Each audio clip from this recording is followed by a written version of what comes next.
Orleans Saints 48, Atlanta Falcons 17. We'll spend a little bit of time on this one because the Saints, look, the winner had a chance to win the NFC South. They were rooting for the Bucs to lose.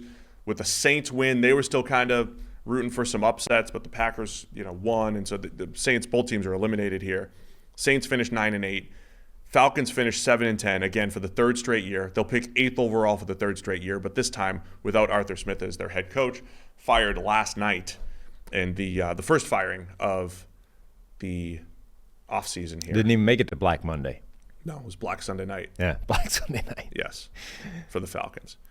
Derek Carr finishes 22 of 28 for 264, 4 touchdowns, passer rating of 145.5.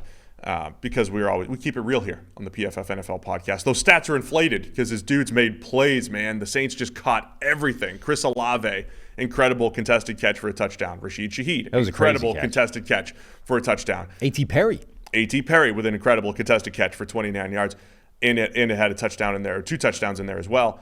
But the Saints receivers did a great job.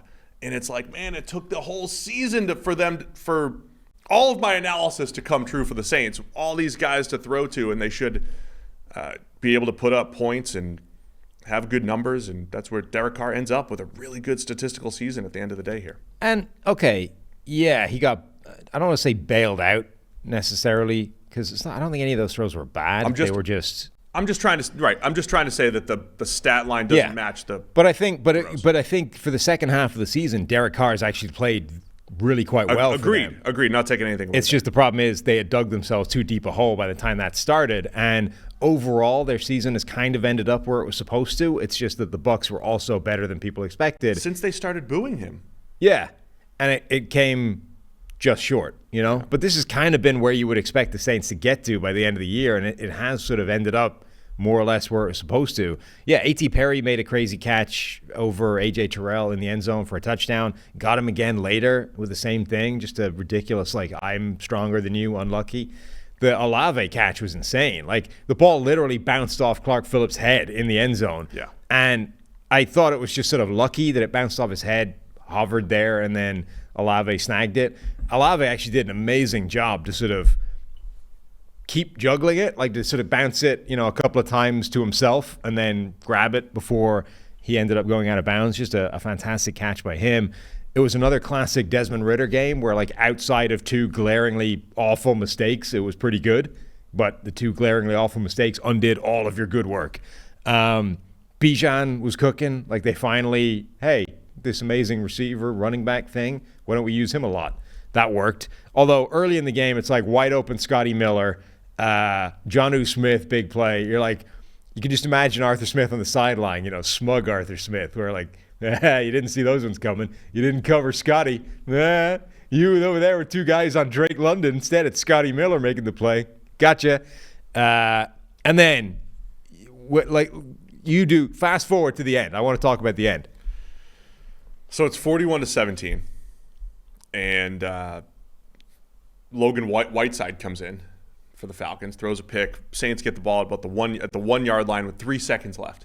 Line up in victory formation. Because they should have scored. Tyrann Mathieu running it back and then starts to celebrate and doesn't make it. Yeah. So 3 seconds left. Game's over. Saints throw the victory formation out there. They put backup quarterback, the great Jameis Winston, in there to take a knee. Jameis inserts himself into a Rudy movie. This is the premise for the movie Rudy. They wanted to get Rudy a sack and threw an incompletion to prolong the game. Well, the similarities here where they line up in victory formation hey, can we get Jamal Williams a touchdown? Jamal's a good guy. Deserves a touchdown. So from victory formation, they run it. 1 yard touchdown for Jamal Williams to finish the game. And Arthur Smith is livid after the game. And Dennis Allen with the Saints, he's Arthur Smith screaming at Dennis Allen after the game. And Dennis Allen at the end of the game in this press conference says, no, the players called that. So initially when I saw this, because, there's a bunch of games happening at the same time, it's difficult to be laser focused on any of them. Initially when I saw it, I didn't realize that they had run out of victory formation. I thought they had just run it in from the 1 yard line. Which I think is perfect. Like normal formation. That's what I'm saying. I mean, whatever. Look, I think you can argue that it was still sort of unnecessary. Just take the knee and get out of there. But I don't really have a problem if a team just runs a conventional play and scores. Like, no, minimum. It's not that I don't have a problem with that. I think I probably would still sort of say, that was kind of uncalled for. It's kind of a dick move. You know what I mean? But I do think that you can't really complain about that if you're Arthur Smith, right? If they had just lined up in I formation and run down your throat and scored again, if you're Arthur Smith, you can't really go over and like start screaming at the guy, right? Because that's kind of on you. Stop them. You haven't stopped them all game. It's your fault. At the minimum, you look like a jackass for whinging about that. But if they line up to take a knee and then run the ball, now you're like, okay, that's taking the piss. So from that point, I understand. I think Arthur Smith is okay at that stage, or perfectly justified to be pissed off at that and start screaming at Dennis Allen. Dennis Allen was very sort of, yeah, my bad, or I understand when he was sort of talking to Arthur Smith, and then comes out and says, I called victory formation. Like, I told him to take a knee. And then, of course, it emerges that Jameis was the reason for all of this. And Jameis comes out and says it was a team collective decision.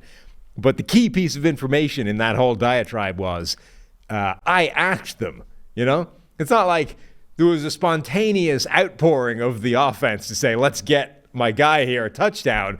Jameis said, hey, should we get Jamal a touchdown? And everyone was like, yeah, absolutely. So, I mean, it's just perfect. Nothing is more Jameis than they've called knee, end the game, let's get out of here. And Jameis is like, hey, how about getting Jamal a touchdown? And everyone's like, yeah, cool. Did you listen to Jameis's 3-minute explanation? Uh-huh. It's just unbelievable. That reporter, I thought, was a little bit.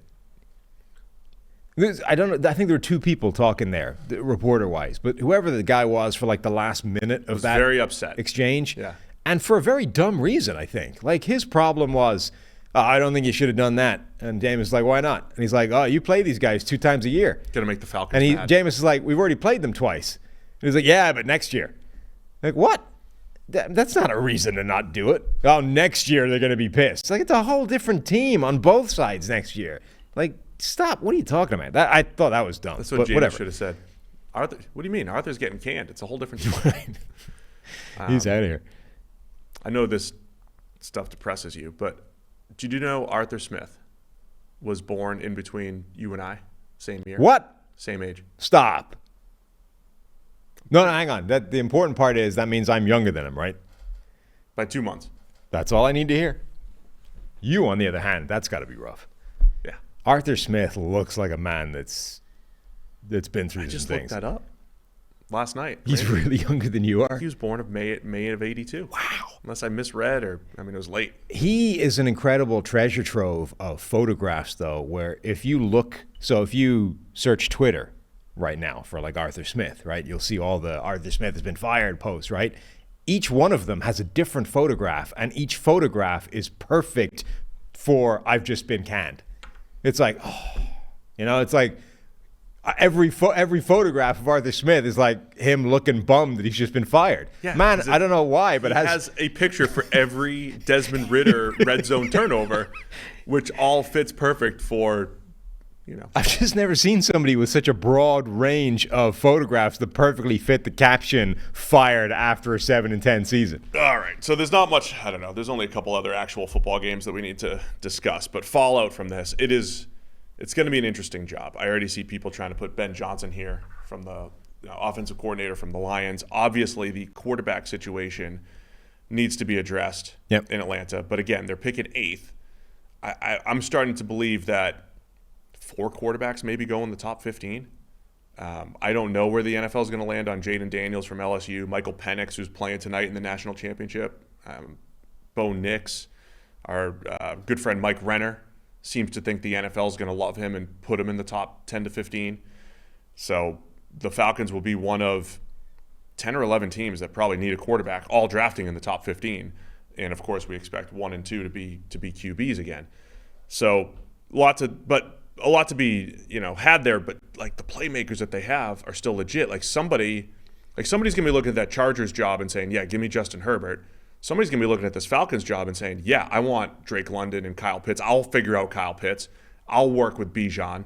I'll make that work. So that's going to be an interesting job this offseason for sure. Yeah, and we're going to get, a direct comparison effectively between, hey, Arthur Smith and this, I've got a whole collection of superstars I refuse to use, and somebody else coming in. Like, are we immediately going to see Ben Johnson or whoever run the offense through Bijan, Kyle Pitts, and Drake London? And what does that look like?